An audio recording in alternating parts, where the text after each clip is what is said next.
Hi, this is Brett Ingram, award-winning entrepreneur. And today I want to share with you how entrepreneurs can use the Pareto principle for ultimate productivity.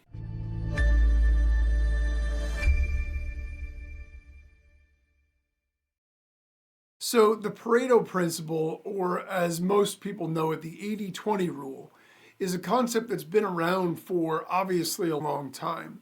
And no doubt we've all heard of it, and we've all seen examples or ways that it can be implemented here and there. But it's particularly effective when we start to look at business, because as an entrepreneur, we generally have more to do than we have time to get done. And we need to really be able to focus on the highest productivity, highest leverage activities that we could possibly do in order to be able to get to where we want and do it within a reasonable amount of time and at a reasonable cost or budget. And so just the whole idea of productivity, there are lots of different aspects out there and different programs and ideas and tactics and strategies. But the Pareto principle has basically been proven time and time again across just about every industry, every activity in our lives. And so it's particularly effective when we apply it to business, because one of the things that it helps us do as entrepreneurs is really clarify the stuff that is the most important and that is the highest leverage. A perfect example of this is social media.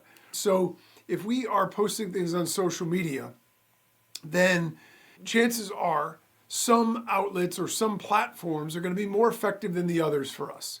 Wherever our customer base resides, our prospects reside, and wherever they spend the most time and are the most engaged, we're going to get a lot more bang for our buck out of that. But there's a tendency or a pressure to feel as though if we're doing social media, we've got to do them all. So I got to have TikTok, I got to have Instagram, I got to have Facebook, I got to do YouTube. And so it becomes this thing where it's more about just trying to spread seeds all over everything as opposed to focusing on what's really most important. And I think this is a perfect illustration, because the Pareto principle suggests that 80% of the outcomes of any result come from 20% from all the causes for any event. And so in business and entrepreneurship, applying this can lead to a lot more effective management, better prioritization, overall improvement in productivity and profitability, because ultimately it will help us optimize. Why do we want to be spending time just because we're supposed to be doing something? And if we start to look at it through the critical lens, then it gives us more of an opportunity to decide where things make sense. I was just reading an article about a podcaster, and one of the things that he had said is he fell into that same trap. You have to multi-purpose your podcast content, no doubt about that. So he started repurposing it, and he was spending so much time because he really loved Instagram. He loved how the user interface was really slick, and it just was a very visually appealing platform for him. But he was working it, and he kept posting, and he was adding all this new content and stuff. And when he started to measure his results, what he realized is he wasn't generating any leads or click-throughs from that at all. So he was doing all of this work to put it all on this platform just so he could feel good about the fact that he was using this platform when he wasn't getting any results. Once he realized that and he stopped focusing on that and he shifted over to doing more on LinkedIn, his leads and sales and traffic exploded, because that's where, for his particular business or his particular podcast audience, that's where they were hanging out. So let's talk about a few ways that entrepreneurs can use the Pareto principle in our everyday businesses to achieve those high leverage points where maybe we can get more done without getting outside help. Or maybe we can make people that are helping us even more effective, so we can reduce costs, improve profitability, and ultimately improve productivity as well. So in one way we could do it is we could use it to identify key products or services.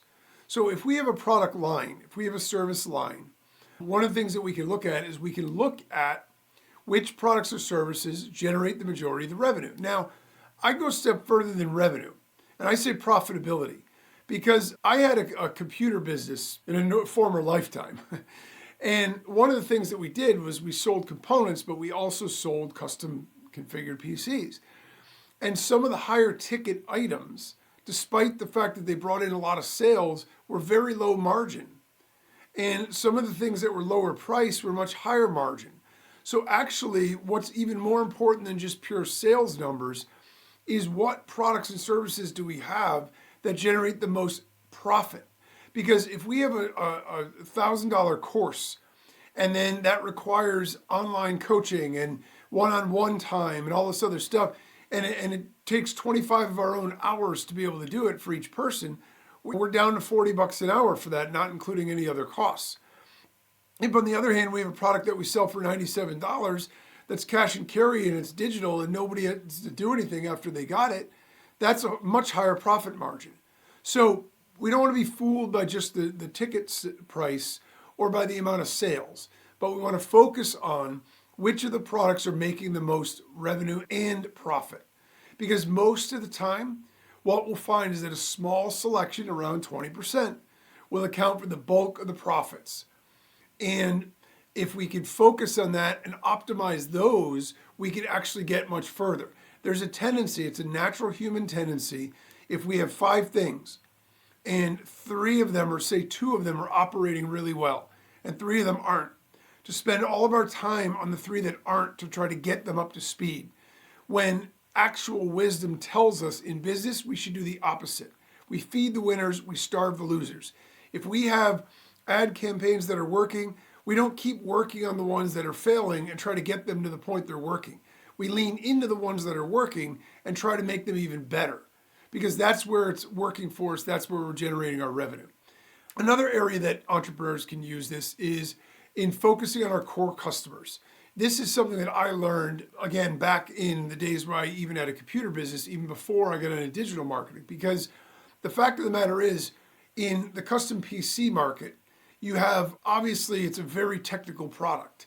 And sometimes you would sell a computer to somebody and they would want discounts and they would want this thrown in and they would haggle and negotiate. Then those invariably, almost person for person, were the very same ones that would call up when they got it, have 100 questions, feel entitled to the fact that you would sit on the phone for them for 2 hours, walking them through each and every element of it. And if anything wasn't exactly as they had expected, want a rebate, a refund, or some additional bonus sent to them. So at the end of the day, you end up losing money on those customers. And this is true even in digital marketing. If you go back and analyze all of your stats, what you'll find is it's the same group of people that tend to refund over and over again. So those are the kinds of people that then you don't want to do business with anymore. Fire those customers and don't take their money. You're going to have a core group of your customers on the opposite side of that are going to buy every single thing that you put out. They're going to ask very few questions. They're going to give you good reviews, and they're going to be happy. We don't want to forget about them and focus on the people that are disgruntled and try to make them happy or make them profitable. We want to lean into that group and get them to refer us to their friends and get to expand that as much as we can and develop those relationships. So that is a super important lesson in customers that it absolutely works. I proved it to myself when we fired the customers that were really high maintenance. And basically the way we do it, you might say, how do you fire a customer? In a few cases, they already had the product. And I just literally on the middle of a phone call said, you know what? You deserve better than what we can offer. So why don't you put it in the box, send it back to us, we'll refund your money. You clearly are a very discerning user that has very sophisticated tastes. We're just a small company. We're just not cut out to be able to support somebody of your caliber. And they take it as a compliment. They're all, oh, wow, yeah, I'm a really great customer. What I'm really saying is you're a total pain in the butt, and I just want to get rid of you. But I know that if I keep that sale, I'm just going to get problem after problem. And at the end of the refund period, they're going to come back to me and want the refund anyway. So that's basically what we did. And how we prevented it in the future is when people would call in and we knew it was somebody that was like that or had a history of that, we would overcharge them. We would charge them enough that if they were to buy it, it made it worth our time. It was high enough price that if they did any comparison shopping, they wouldn't buy it, which was also fine. But if they were going to buy it, we at least made sure we built in enough profit that we would still be profitable after we made the sale. And the same thing applies to digital sales and everything else. Because again, 20% of the customers are usually responsible for 80% of the sales. They keep coming back, they keep buying all of our stuff, and they're going to be the ones where we make all of our profit. So we want to focus our marketing efforts and our customer service, and we want to nurture and expand those relationships, because losing one of those is like losing a golden nugget. You don't want to do that. Another area that we can look at the Pareto principle is in operations. Operations is a really big one. We can evaluate our business processes and we can identify the few critical tasks that contribute the most to our efficiency and effectiveness. So again, what this comes down to is you can look at this in just about every aspect and every process and task in your business. So for example, email marketing, same idea. You craft the emails, you start sending them out. What you find is some lists are more responsive, some offers are more responsive. What I will do is, if I have offers that convert really well, I will keep them on a list and I'll keep using them. I won't try to make the offers that don't convert well, because there's nothing you can do if the customers don't want it. If we're looking at things like shipping or packing or order taking or any of those things, what we want to do is, again, distill it down. Analyze every element of what we're doing and ask, is this really necessary? Are we using all this data we're collecting? Are we even doing this thing in a way that makes sense? And what happens is, oftentimes as a business, especially if we've been around for a while, we develop some processes, we develop some habits that ultimately maybe at one point had a reason for being. But over time, they become obsolete, they become unnecessary. And what we find is we end up doing these things over and over again for no result. The social media one, just to get back to the same example, is a very good example. If we're posting on 12 different networks, and then we go and we look at our analytics and we find out that we're not getting any traction, any growth in our accounts, and any click-throughs on 4 of the platforms, just can them. It's not worth it. You're better off to spend double the time on the platforms where we're getting results and lean into those. And so whether it's order fulfillment, whether it's order processing, whether it's product development, when I'm developing software products and I have one that does really well, I'm all about how I can add features or make a new version of it or whatever. When I get one and it doesn't convert really well and the customers don't like it as much, I don't try to fix it. I don't try to go in and say, what else could I add to make it even better? Every time I used to do that, and every time I tried that, what happened was I'd create a new sales letter, I'd add some new features, I'd think of a new way to pitch it, and I'd roll it out again and it would do 2% better than it did before. Because at the end of the day, it's incremental changes as opposed to just having the right offer in the start, which gives you an exponential increase. And look at every aspect of business, look at every operation, every process, and ask if every step in it is necessary. And even if it is, what is the end result of this? If we aren't getting any results, if nothing is coming from this, then we need to can those methods and focus on tasks and other things that are going to get us the maximum results for our time. Another thing that we can do is in prioritization, the 80-20 rule is awesome and super, super important, because in every given day, we always have more to do than we can possibly get done.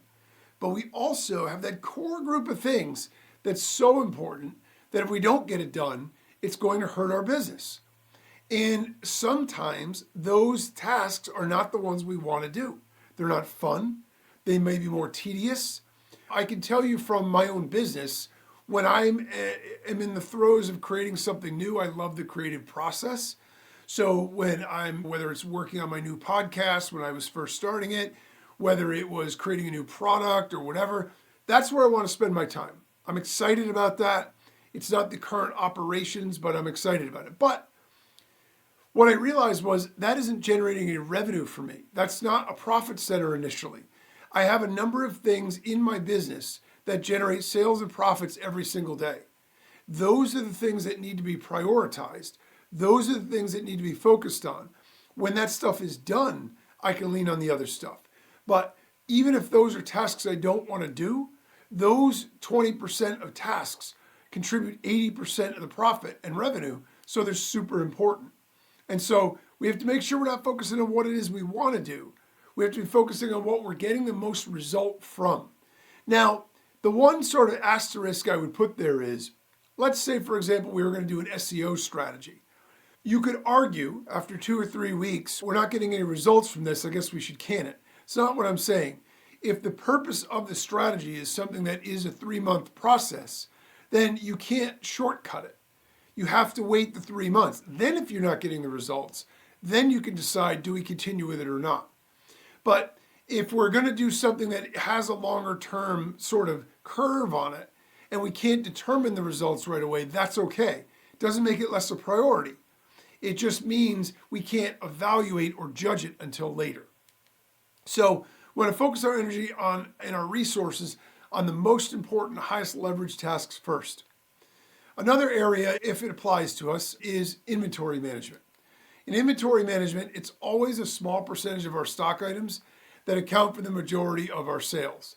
I made one tragic mistake when we were selling PCs. One of the things I thought was, hey, software is a great add-on, and it's a great thing to throw in that'll differentiate our company from everybody else. One of my suppliers happened to be having a blowout sale. The software that they had was a little bit older, but it was all retail box stuff. It wasn't like the online stuff like you get now.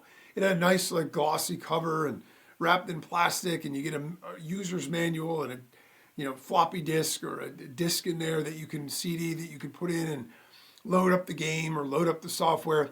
And they were selling it at a really low price. So I said, oh, I got all excited. And I bought like 100 of each of 5 or 6. And what ended up happening was not only did nobody want it, the few people that we gave it to ultimately had problems with it, couldn't figure out how to use it because it was a little bit older. And I had 4 shelves, full shelves in my inventory room stocked with this software that I couldn't get rid of. And it was a total waste of space. It was a waste of budget. It was a waste of time all the way around. Now, the impulse wasn't wrong to try that. What was wrong was going all in on it. What I should have done was buy 10 copies of each and start to give them out and see how it went. And then if they didn't have any more left, so be it. If they did, I could have bought the rest on a closeout. And so again, with inventory management, same thing. The high turnover items, the stuff that's going cranking out and people are buying like crazy, we want to stock a lot of that. And we want to have a disproportionately high number of that. We don't need an equal amount of every kind of widget. If these 2 widgets outsell every other widget 10 to 1, get 10 times more of each of those widgets. And that's the way that we want to treat that. Marketing efforts. This is another thing that's tailor-made for the Pareto principle, right? I think it was, I don't know if it was Ogilvy or one of the famous advertisers said, I know that my advertising, 50% of my advertising dollars are wasted. I just don't know what 50%. And that is the challenge, right? Because before we could measure things, and if we can't measure things, then we have no idea. We have no way of knowing what advertising dollars are doing what. Nowadays, with tracking and statistics and all that other stuff, we have a lot more detailed information. And we know for a fact what stuff works and what stuff doesn't. And so what we want to do is make sure that we're applying all of our resources from a marketing and an advertising budget standpoint to the things that are actually working. I used to run ads in the back of a magazine. And I had one ad that was very expensive, and I had 2 ads that were very cheap. When sales started to decline, my instinct was cut the big ad, cut the big expense, right? Makes total logical sense. But in truth, I hadn't been tracking where the sales were coming from. So before I did that, what I said was, okay, I taught my staff, all right, for every person that calls in, ask them where they found us. And we did this for a month before I made the decision. And thank goodness I did. At the end of the month, when I looked up, 90% of the sales, this isn't even 80-20, this is 90-10. 90% of the sales were coming from the one big magazine, which was only 60% of the total cost. So I was spending 60% of my budget on that, 20% each on 2 others. Those 2 20% eaches were bringing in a total of 10% total sales combined. This one 60%er was bringing in 90%. I cut the other 2, we went with the 1. So it's hugely important to focus our advertising where it matters and not do it based on guesswork, but do it based on facts, statistics, and data. So that is vitally important. So you can see how the Pareto principle plays into this, and you can see how it affects every little thing that we do. as entrepreneurs, if we are overrun with work to do, and our only other option normally is to go get more people or get more help, but we want to also conserve our budget, one of the great things we can do first is try to apply the Pareto principle to every single thing that we're doing. Because when we do that, we're going to find efficiencies we didn't know that were there. We're going to cut costs and we're going to increase revenue and profit.